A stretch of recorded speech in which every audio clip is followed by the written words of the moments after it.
Liam had managed to wedge himself under a table on the other side of the room, but was finding himself thoroughly entertained by this live version of budget MMA, Wolfbeard style. I can't control the beast inside! Hello, friend. Welcome back to ReddX, your source for the freshest daily cringe content anywhere on the internet. Promise swearsies. It's just a fact, and it's totally science. Go ahead and look it up if you want. Today, we're continuing the Neckbeard dating app, TENDIE. We're going to get this story wrapped up today. If you missed the first part, link is in the description. Let us not delay any longer. We'll get right into it. TENDIE, revised parts 3 and 4. Out of respect, I have revised bits of this story.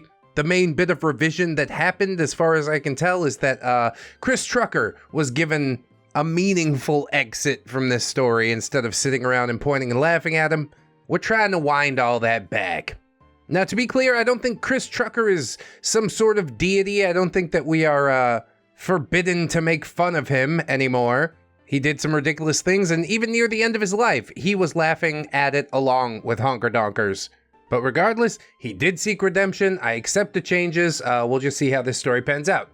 So chapter 3, yes, Dusk of the Wolfbeards. The cast is Neckbeards and Wolfbeards and some nerdy app developers and researchers and some pathetic perverted OCs and a few more familiar creatures.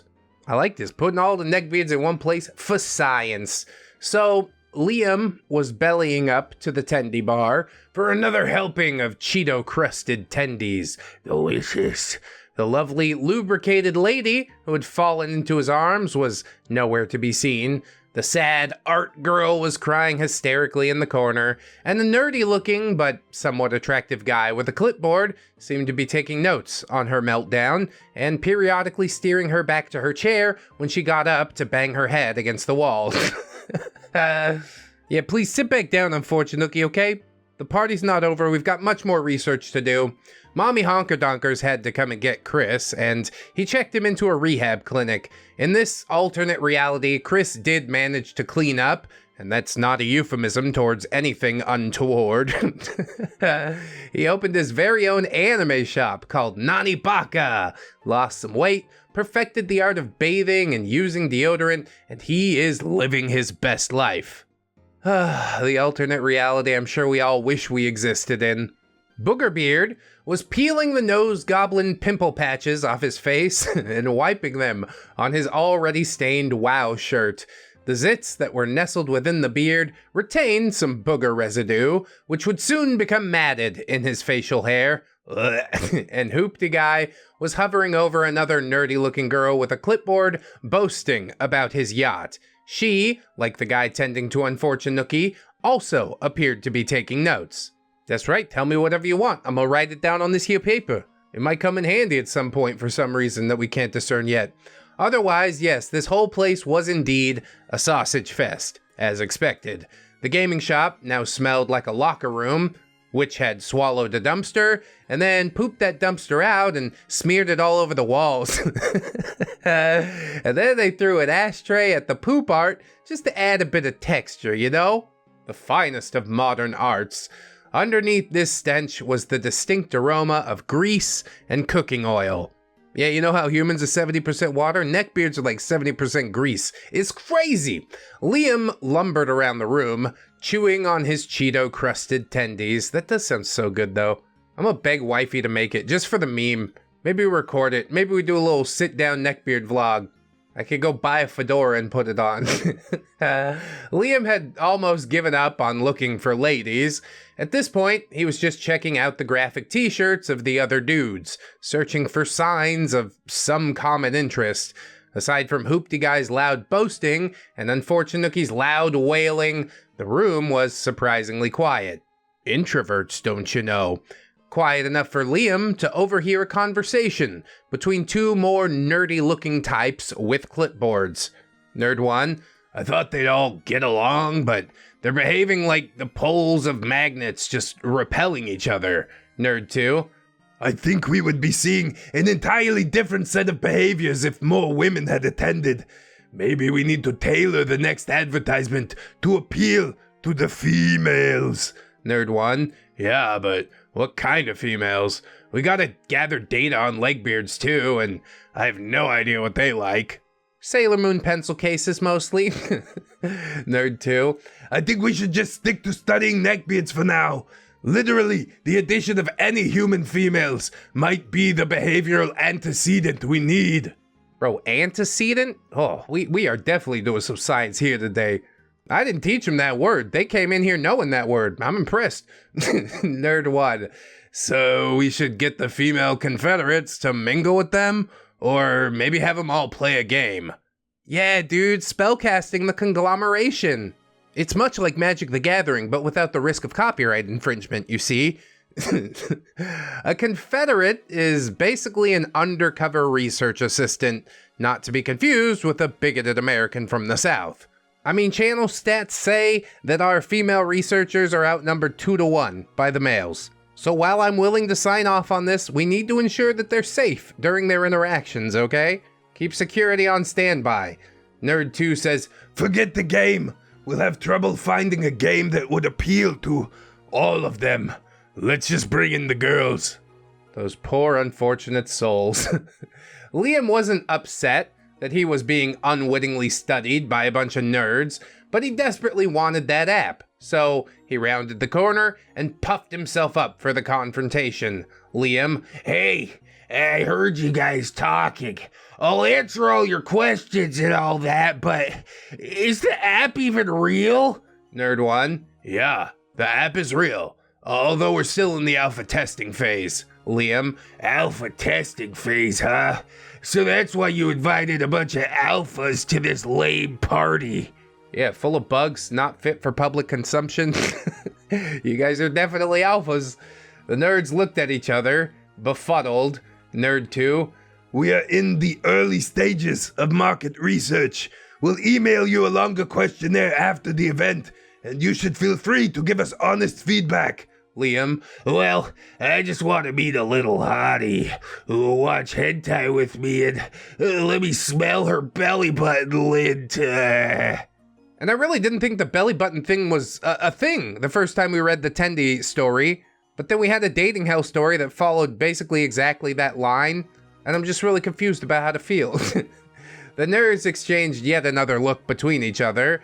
Nerd 2 giving Liam a reassuring pat on the shoulder. Be sure to put that in your profile, buddy. She's out there.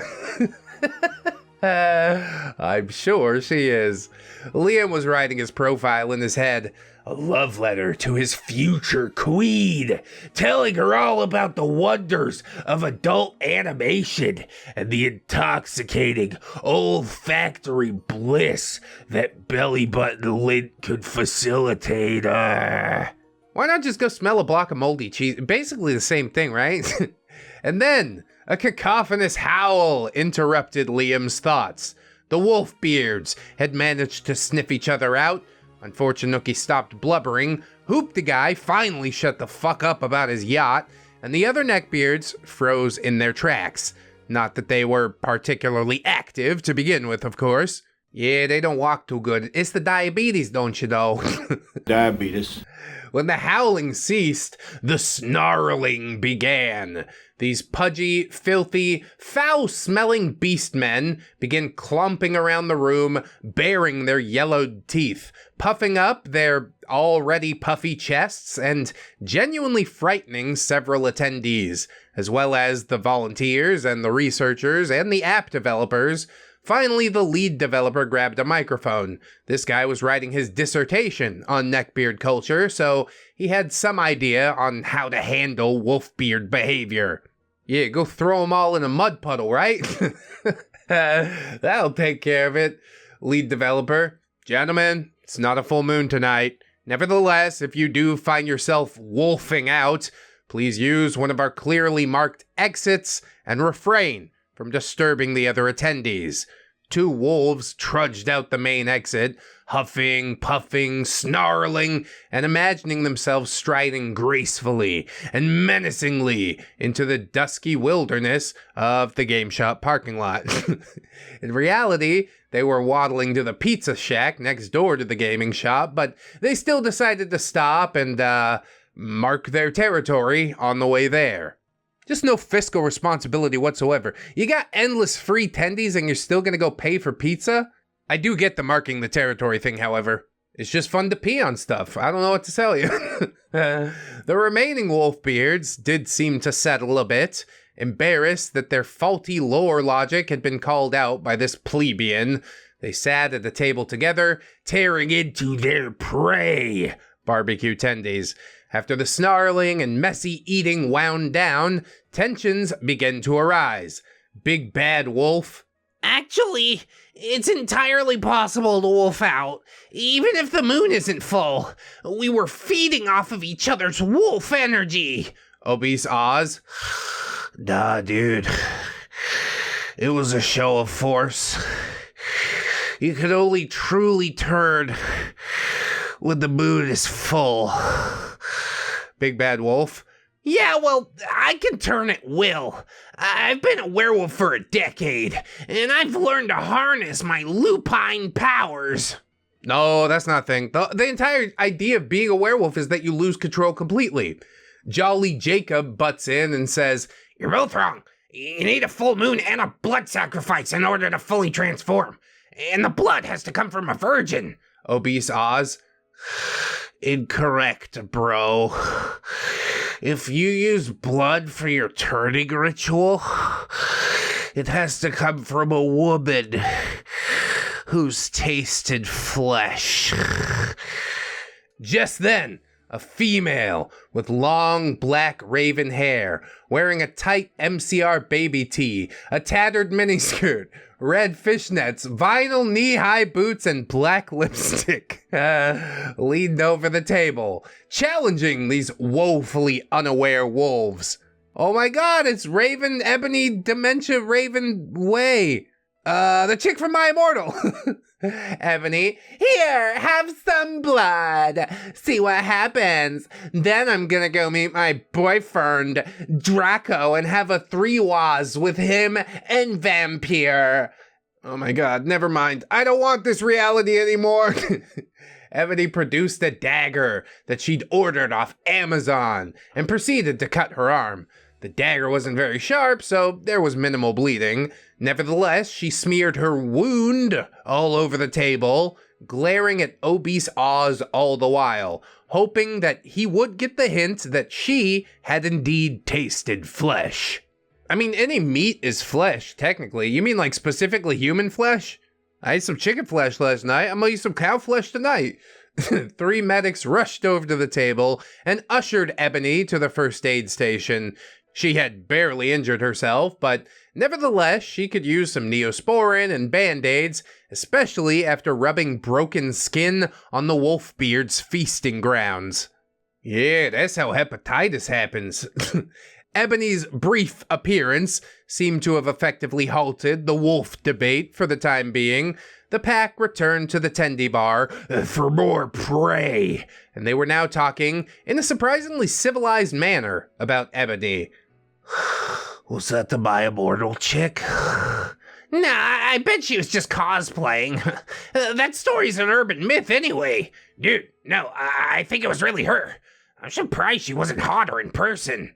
Yeah, well, Harry Potter's for losers anyways. The Wolfbeards laughed and attacked the Tendie bar. Harry Potter totally is for loser, but My Immortal? Beautiful, wonderful, please consume. As the Wolfbeards reloaded their plates, one of the nerds that Liam had overheard chased the medics and the wounded goth chick, desperate to keep one of the few females in attendance mingling with the Neckbeards. Nerd 1, Guys, hey, hurry it up. We really need these female attendees. He turned his attention to Ebony. Where did you even come from, ma'am? Did you register? Ebony, I came in under my other boy Farn's cloak of invisibility, and I can't stay. I have to go to a 3-waz.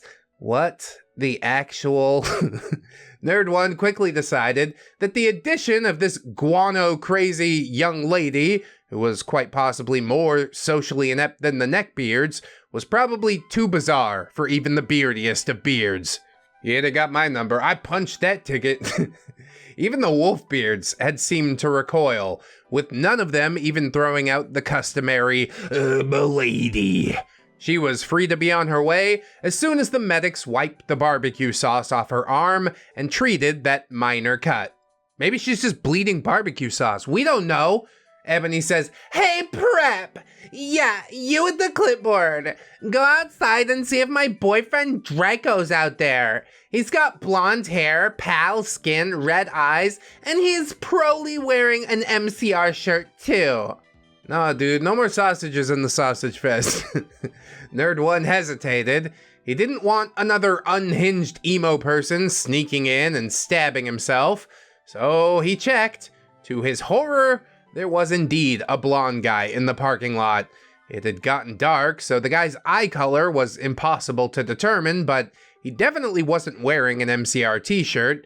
He was shirtless and twirling around, squeaking and squealing and giggling with unbridled joy. As Nerd 1 got closer, he noticed that this guy was soaking wet, and there was an aura about him that smelled of cheap wine. And a little bit of pee. Nerd 1. Sir, this event is alcohol free. Fred. I know, boss. This is Tinkle. Oh yeah, it's definitely tinkle time, isn't it? Nerd 1 noped right out of that conversation. This dude clearly wasn't a beard, and Nerd 1 did not want to know how he had wound up twirling around the parking lot, soaked in piss wine. He nevertheless did make a note of this instance of bizarre behavior. Meanwhile, in the back office, the developers had finally gathered the female Confederates. Lead developer, "Is everyone okay with this? Please know that leaving now will not affect your grade on this project." The undergrad research assistants nodded. Lead developer, "I've called in extra security. If you feel that you're in any danger at all, raise your hand, and a security guard will step in, and you should return to this office if you feel uncomfortable in any way." I mean, we're putting him right into the line of fire, but we're keeping him as safe as we can. You gotta break a few eggs, you know? That's how science works. The female Confederates were just as morbidly curious to see what kind of absurdity would ensue once they mingled with the Neckbeards. So yes, this new plan was officially greenlit. Buckle up, beards. Females incoming. Oh my god, I'm on the edge of my seat! Chapter 4, Beard Mayhem. The lead developer stepped up to the mic once again and asked for everyone's attention. Most of the Neckbeards were busy housing tendies, so the room was quiet, aside from the moist, smacky mouth noises that would have driven a person with misophonia to commit mass unaliving. Lead developer. "Gentlemen, there's a men's room in the back left-hand corner of the shop with plenty of stalls and urinals. We are now asking that you please refrain from relieving yourselves outside. Such courtesy would be much appreciated. That said, we tremendously appreciate your presence as well as your feedback on this new venture, and we would like to reward you with some new company. Let's give the newcomers a round of applause." And we'll also say a little prayer that nothing goes terribly wrong. The female Confederates stepped out, and nearly every neckbeard jaw in the room hit the floor. Fetid halitosis suddenly fouling the air. Many fedoras came off, and there was a dissonant chorus of "Milady, Milady, Milady," ringing throughout the room. A few sweaty hands clapped, a few whistles rang out, and soon a thunderous applause echoed throughout the game shop. These girls must have felt like rock stars. J-pop idols, perhaps? Yeah, I guess that seems more appropriate for this particular crowd. And did I mention that 2 of the girls were Asians? Oh yes, sweatpants were definitely getting tighter in that room. I mean, yeah, a little bit minutely. The pants weren't that tight to begin with. And all them little button mushrooms, yeah, they got a lot of room to grow. You can make it tighter, do better. "Effing hired guns," Liam muttered as he clapped, but that wasn't going to stop him from running the best game that he could muster on these impossible-to-close targets. For those lucky enough to not speak pickup artist, that just means that Liam was going to try his darndest to get a date, or a kiss, or at least some sort of contact info from one or more of these girls. Yeah, it's good to dream big, Liam, but maybe just start with one and see how that goes. The female Confederates truly believed that they were well prepared to mingle with the Beards. Although they were book-smart, disciplined, clean, and socially adept, they were all pretty nerdy in some form or fashion. Several of them liked video games. A few of them were genuine anime enthusiasts. One of them even liked My Little Pony and had delivered a lecture at BronyCon. Most of them were fans of Tolkien or fantasy in general, so surely they would find it relatively easy to find some common ground with the Neckbeards. Oh, my sweet, naive young ladies. None of you have ever encountered this level of superciliousness and unhinged perversion. Another $5 superciliousness? We could just say gatekeepery, right? The She-Brony Confederate made her way to the guy dressed up as Rainbow Dash. She-Brony, hi there, I'm She-Brony. Love your outfit. Rainbow Dash, Thanks. Are you an MLP Slash? She-Brony looked at him, pretending to be perplexed. She knew damned well what slash meant, but she was hoping to avoid that conversation. I don't know what it means. I guess we're gonna learn some things today. And learning around here usually hurts. She-Brony says, I'm not sure what you mean, but I hosted a talk at BronyCon a few years back where I examined the interpersonal dynamics of the relationships within that universe. Rainbow Dash lighting up. You mean like Rainbow Dash drinking a magic potion, turning into a stallion, and mounting Fluttershy? She-Brony, no. More like Twilight's journey, from isolation to being part of a genuine friend group, and the specific virtue that each member of the group contributes. Seems like you're the one who seeks adventure. Rainbow Dash, But what about sex? Surely a true MLP fan has written some fanfic. you're really trying to turn this into something that ain't, aren't you? She-Brony, I mean, I've written academic essays, but maybe you could tell me what you like about the fan fiction. That's something I haven't really explored. Rainbow Dash, Okay, so Rainbow Dash drinks this potion that makes her grow a giant horse dong, and then she dashes over to Fluttershy's house and locks up all the critters, blindfolds Fluttershy and bangs her senseless, and she even has this ball gag bridle. She-Brony almost threw up in her mouth, as did we all. Why is this a thing that has to exist? It's a cartoon for children. The little horses, leave them alone. She-Brony stops him, saying, I get it. You ship Rainbow Dash and Fluttershy. Honestly, that's not really my takeaway from watching the show. Rainbow Dash says, Ship? No way, it's a wrap. She-Brony, thoroughly creeped out, turned away, and found herself face to chest with the tall guy in a Pikachu onesie. Pikachu, so, you like Pokemon too? She-Brony, sure. I dressed up as Ninetales for Halloween when I was little. Pikachu, hot.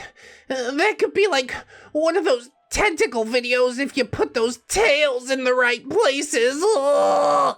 Where was Liam while this conversation was happening? She-Brony, honestly, it was just a costume. So Pikachu's your favorite, I take it? Pikachu, I've got a vibrating Pokeball out in the car. I've always wanted to use it on a lady instead of in my own butt. God damn it. Go, Pikachu, come out. I'm gay. She-Brony had endured more than enough at this point. She backed away, one hand raised high in the air, and two security guards rushed in and escorted her to the back office. Rainbow Dash to Pikachu, Bro, I was talking to her. I was this close to getting her to dress up as Fluttershy and let me mount her. Pikachu, She dressed up as Ninetales one time, you dumb jabroni. I bet she has the costume still. If I could find a few other females and a way to make those tails animatronic, oh, then I bet we could. Rainbow Dash then threw a flimsy punch at Pikachu, trying to imitate his favorite action hero, Daring Do. Both of these guys were on the slimmer side for beards, but that didn't stop them from bitch slapping each other to the ground and rolling over each other a few times, screeching throughout the entire ordeal. Security gonna step in there, or we're still just taking notes on that? I probably let it happen. I love a good beard fight. A few members of the security staff had been patrolling the parking lot, making sure that no more beards were, conducting their business in the open air, as many beards are wont to do. They had thus far failed to notice Fred in his car, furiously pleasuring himself to an unconscious Tipsy's pee and her bare chest. Just as one of the security guards noticed movement inside of Fred's vehicle, a distress signal called them back inside. Okay, just throw a firebomb on the car before you go. It's for the best, trust me. The security guards, who had rescued She-Brony from Rule 34, rushed back to the floor, and the slap fight between two grown men dressed as cartoon characters proved fairly easy to break up. Nevertheless, Rainbow Dash and Pikachu were both unceremoniously ejected from the launch party. See you in hell, I guess. Another female Confederate happened to be a huge fan of The Witcher, the video game, the books, the Netflix series, and even a few relatively obscure animes, including Nightmare of the Wolf. She had put on her School of the Wolf necklace and was confidently approaching the Wolfbeards. She had long, dark hair and deliberately smelled of lilac and gooseberries, a detail that was sure to go unnoticed, as most of the Neckbeards had probably funked themselves into a bad case of olfactory fatigue. Yennefer, hey guys, I see you've formed quite the ferocious pack. Big Bad Wolf, Yeah, I'm the alpha. Obese Oz, Why, bro? Because you claim to be able to turn at will? Jolly Jacob, I think we should take a vote. Big Bad Wolf standing and tearing at his shirt. I am the elf. Yennefer, whoa, wait. Why do you guys need a leader? It seems like you all share an interest, so why not just be friends? Her suggestion elicited only blank stares and soft growls. Yennefer, okay then. Hey, are any of you fans of The Witcher? Jolly Jacob, That pansy-ass show on Netflix where the douchebag has all the females drooling over him? Yeah, I watched it a little. Yennefer, well, the douchebag is named Geralt, and he's from the School of the Wolf, so I thought you guys might appreciate the story. There's also an anime. Big Bad Wolf, Does he bang a bunch of chicks in the anime like he does in the game? Yennefer, well, it's not that kind of anime, and it involves different characters, but I guess you're right about him being quite the Lothario in the games. Obese Oz, Yeah. I bet he wouldn't be able to get all that poon if he didn't look like a white-haired Chad. Yennefer, so you guys are into the games? Jolly Jacob, Are you into Geralt? I bet you only give guys like that the time of day. Yennefer, no, I actually like the Bloody Baron. She liked Geralt. She just knew that revealing that would set the Wolfbeards off, and she was trying to keep them calm and engaged. Yennefer, but mostly I'm just into the story. Big Bad Wolf, I'm the alpha, and I claim this female as my mate. there is no keeping the Wolfbeards calm. They pick up that scent of female pheromone. And then it starts with the roaring and the screeching and the gnashing of teeth. It was at this point that Big Bad Wolf lunged at Yennefer, and Jolly Jacob lumbered up to body block him. This might have been a gallant attempt to avenge Milady's honor, but more than likely it was just an attempt to get to her first. Obese Oz heaved himself out of his seat as well, though his intentions were unclear. And of course, what inevitably ensued was a snarling Wolfbeard brawl. Yennefer, much lighter on her feet and much quicker than the Wolfbeards, had already joined She-Brony in the back office. Yeah, it doesn't seem like this research tactic is working out too well, does it? We are gonna end up getting sued The security guards descended on the beards. Several tables had been toppled, tendies and Mountain Dew scattered all over the floor, and Hoopty slipped on the mess whilst fleeing the scene and landed in a puddle of something. Hoopty, "You vile creatures have stained my Hugo Boss trousers!" buy some more, you're supposed to be rich or something, right? The Wolfbeard brawl proved to be far more challenging to de-escalate than the bitch slap fight between the cartoon characters. The wolves were all quite husky, stronger than one might imagine, and they were snapping at each other with yellow teeth that probably hadn't seen a toothbrush in many, many moons. Yeah, that's not the sound of their teeth snapping together, that's the sound of their teeth snapping off. Please brush your goddamn teeth.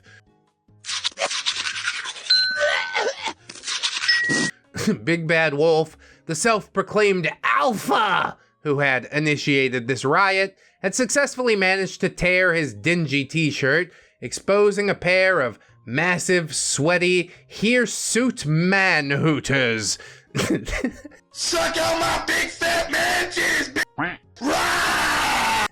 The two betas were flailing about, snarling and gnashing at the air, until one of them managed to snap his teeth near the earlobe of the other, effectively removing a faux piercing. Oh, he almost Mike Tyson'd him. This is getting too close for comfort. In a blind fury, the wolf who had lost his faux piercing flopped over and sunk his teeth into the exposed chest of the Big Bad Wolf. A howl rang through the venue as Big Bad Wolf noticed that not only had he suffered a bite right between his man boobs, but the bite was also adorned with a black and yellow tooth that had easily slipped from the acrid gums of his assailant. Oh, God, that's gonna be you make sure to disinfect that, okay? It was now time for the pepper spray. Security guard, everybody stand back. Oh yeah, pepper spray, that'll disinfect it real good. Most of the beards had already lumbered away from the brawl, but they all shuffled back a few more paces to make room for the security guards. One lone neckbeard had noped out of the situation and had left the gaming shop for the calming oases of the pizza shack next door. Liam had managed to wedge himself under a table on the other side of the room, but was finding himself thoroughly entertained by this live version of budget MMA, Wolfbeard style. I can't control the beast inside! It's not even pay-per-view, I still want my money back. The security guard got as close as he dared to the biter and blinded the would-be brute with pepper spray. As even more languishing howls ensued, another security guard sprayed the other beta, who emitted a broken, high-pitched whine. More like a cub whimpering than the howl of a mighty wolf. Okay, well he's on the bottom. At least the pack order's been established, right? Once the relatively uninjured wolves were subdued, the medics rushed in and tended to the alpha's possibly infected bite. Definitely infected bite. They quickly decided to call emergency services to tend to this beard bite. Yeah, bro, we gotta cut your moves off, I'm sorry. It was then that Liam glanced down and noticed a pair of feminine Mary Janes with cute little polka dot socks underneath. Those were clearly not the feet of unfortunate Nookie. He peeked out from under the table to the delightful sight of one of the Asian Confederates. She was incredibly kawaii, with straight, shoulder-length black hair, a pastel sweater, and a My Melody necklace. Liam had to muster the courage to speak to her. Liam, konnichiwa, milady. She actually looked down at him and flashed a smile, and then she knelt down beside him. Kawaii girl, hi there. Looks like you had the right idea taking cover. That was intense, right? Liam could not believe that an attractive female was actually making polite conversation with him. And she had even complimented his impeccable survival instincts. Liam, yeah, those guys are total posers though. Kawaii girl, you don't think they're really werewolves? Liam, no. I mean, do you believe in werewolves? Kawaii girl laughing. No way. I think they were just role-playing and it sort of got out of hand. Liam. So, you're Japanese, right? Kawaii girl. Technically, but I was born in America, and so were my parents. Liam. But you know about Japanese culture and stuff. Kawaii girl. A bit. I speak Japanese a little, and I learned a lot about Japan from my sobo. Liam. Cool. So, do you like hentai? Kawaii girl. You mean, do I like perverts? Liam. What? No, like tentacle cartoons and stuff. Kawaii girl. I'll tell you a Japanese secret. That word literally means pervert. Liam. No, it's a genre. Oh my god, he's more of an idiot than we thought. Kawaii girl. Okay, but the literal Japanese translation of the word itself is pervert. Just like konnichiwa means good afternoon. Well, it's evening now, so we should technically be saying konbanwa. Liam. Wow, I didn't know that. Konbanchi, milady. Oh, he's so excitable. Kawaii girl says, it's kanbanwa, but you'll get it. Hey, do you mind if I ask you a question? Liam. For real? Kawaii girl. Do you always open your conversations by asking people if they like pervy stuff? Liam. No. Well. Yes. Yes! He almost always did. And then he got mad at people who either had no idea what he was talking about or found his question inappropriate. Kawaii girl. Let me demonstrate. I'm Kawaii girl. I'm studying psychology at the University of Calizona, and I'm learning to develop dating apps. She extended a petite hand to Liam, which he happily shook. I'm Liam. I like anime. Kawaii girl. I'm not taking the bait if you're only bringing up anime so that you can talk about pervy crap some more. What else do you like, Liam? Liam. Fortnite. He might be beyond help. Kawaii girl placates him and says, that's cool. One of the girls in my coding class plays Fortnite all the time. What is she, 12? Liam. Do you think she'd give me her username? Kawaii girl. Probably. I'll introduce you to her once this whole situation blows over. Liam smiled. He was very excited to meet another female, but he doubted that she'd be very good at Fortnite. 'Cause most girls suck at video games. No more than the average neckbeard from what I've seen. Kawaii girl says, see? Talking about a popular video game is a much better way to make connections with people. Liam. Okay, sure. Hey, do you ever get belly button lit? And then a gruff, beardly voice shouted, Good! Well, now you got me hooked. Now I gotta continue on and see what happens. Here we go. TENDIE, finale and epilogue, chapter 5, They Fought the Law. And the law won. It always does. Cast, bunch of random OCs, few familiar creatures, nerdy developers and researchers, and of course, Liam. Kawaii girl had forgotten about Liam's most recent, ridiculously inappropriate question, and was now fully wedged under the table next to him. Because gone. She was too frightened to even notice his stench. On one hand, Liam was aroused by her proximity, but he was also genuinely scared this time. Was this whole party a trap? Had it secretly been organized by some dumb girl whom all these guys had bullied on Twitch for sucking at video games? Liam was racking his brain, and he was definitely conjuring numerous memories of being less than gentlemanly to females on the internet. And then, Hoopty Guy's voice boomed throughout the gaming shop. Hoopty Guy. Step away from the lady, you obese peasant! This is a flintlock pistol from an exclusive auction. It may be an expensive antique, but the bullets are real. Togabeard was trying to get on his knees, but his belly was in the way. And he was too scared to lower his arms and steady himself. Pit stench fouled the air, along with the fear sweat that was beading on almost every brow in the room. Can't blame him for that, honestly. You ever had a gun pointed at you? It is a harrowing experience. A tall, curvy Confederate with long red hair was standing next to Neckbeard. She was the lady whose attention Hoopty was demanding at gunpoint.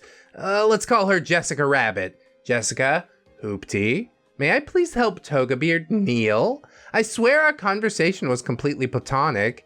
Hoopty, No! I'm officially inviting you back to my mansion, and I intend to escort you to my Rolls Royce like a gentleman. My Valentino trousers have been soiled already by this filthy establishment. I will not allow this man's sweat to touch the hand that will soon take my couture-clad arm. As Hoopty waved his gun in the faces of Jessica and Toga, a group of EMTs rushed in to tend to the, let's say, former alpha's beard bite. There's no way he was still the alpha after he lost the beard brawl, right? I don't know, seemed to me the pack order was established. I can't invest too much thought into any of this. Hoopty pointed the gun at one of the EMTs, who wrestled his tall form to the ground in one fell swoop. The gun slipped from his grasp and barely made a sound when it collided with the linoleum floor. Jessica Rabbit took it upon herself to inspect the weapon. Gingerly, she picked it up by the base and then let out a cackle. Jessica, this is some 3D printed crap, you guys. She tossed it on the ground and gestured to Neckbeard. Neckbeard grinned and stomped the prop into oblivion. Yeah, even if it could fire a bullet, it'll probably explode in your hand. Before you get 5 rounds out of it, it's over. Jessica was even kind enough to help Neckbeard retie his gladiator sandals after the stomping was finished. 2 of the security guards zip-tied Hoopty hands behind his back, and the EMTs rushed the former alpha to the ambulance. The EMTs had also located Tipsy and hauled her off to the hospital to treat a possible case of alcohol poisoning, just in case anyone was worried for her safety. The lead developer emerged from the back office and once again took the mic.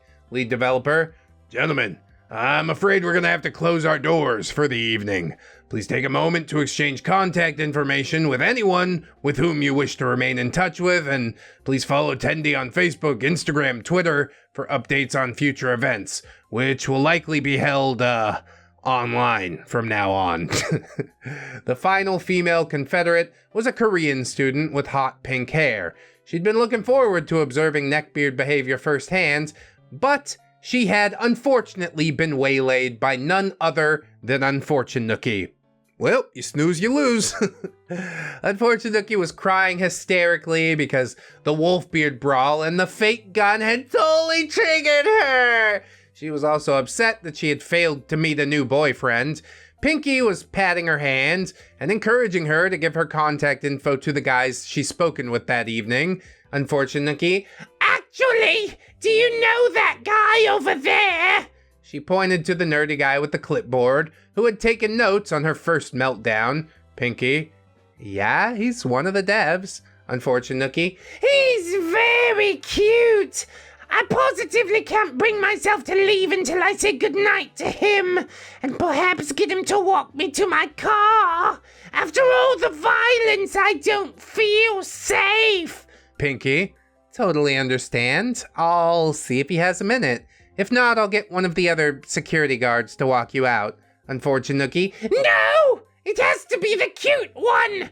I've already texted my friend that a cute guy will be walking me out!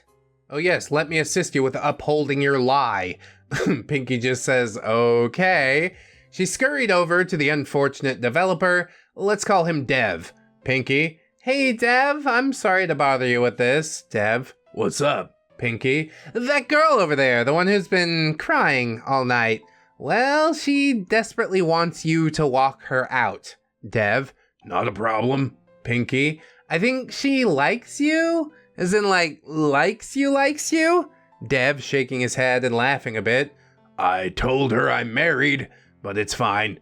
Tonight was a cluster bang, and she's probably still freaked. I'll walk her out. Dev approached Unfortunate, who stood up excitedly, drying her tears and straightening her dress. As the event wound down, the police arrived. Yeah, a little bit too late. The security guards brought the victors of the Wolfbeard brawl out of the first aid station and turned them over to the police. The police also began reading Hoopty-Guy his Miranda rights, but he interrupted.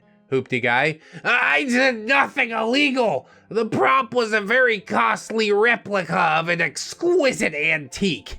It was just a lark. You can't arrest me for this. I have an excellent lawyer. Just a lark. I'm gonna take you to jail just for talking like that.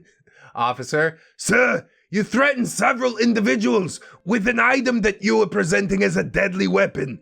You attempted to kidnap a woman at gunpoint. Hoopty-Guy, I did nothing of the sort. Jessica Rabbit, yeah, dude, you did. Officer, you're welcome to call your fancy lawyer once we get you booked, sir. And Hoopty-Guy was unceremoniously shoved into the back of a police car right next to Fred. Hoopty-Guy, what are you doing here? Fred, misunderstanding. The officer in the passenger seat turned around. Officer 2, what's there to misunderstand? You were licking the body of an unconscious woman and playing with your private parts in a public parking lot. That's illegal, sir. Hoopty-Guy, is that urine I smell? Fred, oh, yes! Lady Pee-Pee. Oh, I got some milk, too.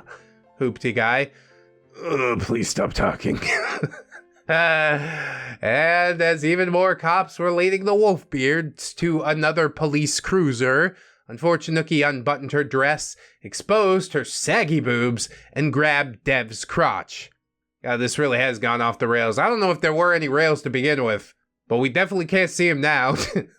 Officer 3, no ma'am, button up, put your hands behind your back. Unfortunately, I'm not a ma'am. I currently identify as sir. Officer 3, I don't give a damn. You broke the law. Unfortunately, but I'm a lady. Officer 3, forget it. You're not acting like a lady, and how you conveniently identify won't save you. You just committed an indecent exposure and assault. I'm wearing a body cam, so you better have a good lawyer. Unfortunately wailed as I'm so confused, was unceremoniously hauled off to the hoosgow. Gonna learn some hard lessons in there. Liam lurched and lumbered and twisted until he was out from under the table and back on his feet. Kawaii Girl was still standing by and was talking to She-Brony. Kawaii Girl, Liam, this is my friend She-Brony. She plays Fortnite if you want to get her handle. She-Brony shook Liam's hand and handed him a magical post-it. The name Twilight Spar X was written on the magical post-it in adorably feminine scroll. Liam, for real? She-Brony, of course. I play Fortnite on Tuesday and Thursdays after class. My friends and I are entering a battle royale next week, so we could definitely use an extra player. Hope to see you there. Liam was so excited that he completely forgot to ask She-Brony if she watched hentai. Yeah, some things never change, do they? Epilogue and also some thoughts from the lead developer. Contrary to popular belief, neckbeards come in all shapes and sizes. They can be young or old. I personally know many portly bearded men who are absolute gems. I've also encountered extremely average, unassuming men with pristine hygiene who exhibit traits that we would consider to be those of a neckbeard. The traits are as follows: a general lack of empathy for others, particularly for females who have rejected their romantic and sexual advances. This lack of empathy might border on narcissism, but further research is needed to determine the strength of the correlation between neckbeard traits and narcissistic traits. Narcissistic traits should not be confused with narcissistic personality disorder, as NPD is a pervasive pattern of behavior, rather than isolated instances of behavior that might appear narcissistic. Neckbeards also display an intense interest in a limited number of highly specific activities, fandoms, or subjects. They also have an intense disdain for individuals who do not enjoy these activities, fandoms, or subjects. They have an intense disdain for activities, fandoms, or subjects in which they have no established interest, intense disdain for individuals who enjoy these activities, fandoms, or subjects, general lack of personal hygiene, of course, general lack of care for their living space, poor social skills, at least one highly specific and often uncommon paraphilia, steadfast belief that they are intellectually superior to all others, resistance to constructive criticism. Following the events of the dating app launch party, I have concluded that neckbeards do not like each other. This may be due to the highly specific nature of their interests, poor social skills, perceived scarcity of potential romantic partners, leading to competitiveness instead of collaboration, and perhaps the need to stand out. In my qualitative research, I discovered that social groups that are open to the inclusion of neckbeards tend to only include one neckbeard. Yeah, I guess. The real neckbeards will oust the other real neckbeards. And the rest of the group, I guess we just call them beard lights, right? It's often the case that the neckbeard social circle comprises individuals who are obliged to accept or endure his presence. The neckbeard might be a coworker, classmate, assigned roommate, or a friend of a friend. Aptitude and intelligence testing indicates that neckbeards possess neither above nor below average general intelligence. However, their emotional and social intelligence scores tend to be significantly below average. After the calamitous attempt to host a face-to-face meetup involving neckbeards, we at TENDIE are now exclusively holding our events online. We will be hosting a Twitch stream next week. Actually, we've moved it over to Kick at this point, kick.com/DaytonDoes, and we will be closely examining the chat. We are particularly interested in comments from the ReddX community, as always. The end. Well, the launch party didn't go as terribly as I hoped. We didn't get sued, so, you know, that's 1 point for us, at least. We got some neckbeards behind bars. That's points 2, 3, 4, 5, 6, however many. We're doing good things out here. You should help fund our research by joining up as a patron or a YouTube channel member. Thanks so much. If you'd like to give that Unfortunate saga a listen, it's really long, but there's a playlist right here. The former longest saga on the channel before Chris Trucker came along, and it's a pretty good one. Always remember, friends, that you are loved, you are worthy, you definitely deserve it, and I shall see you in the next one. Please enjoy this new outro music, and until the next time, friends, bye-bye. Go ahead and cut them open. It's gonna be fine, it's gonna be fine!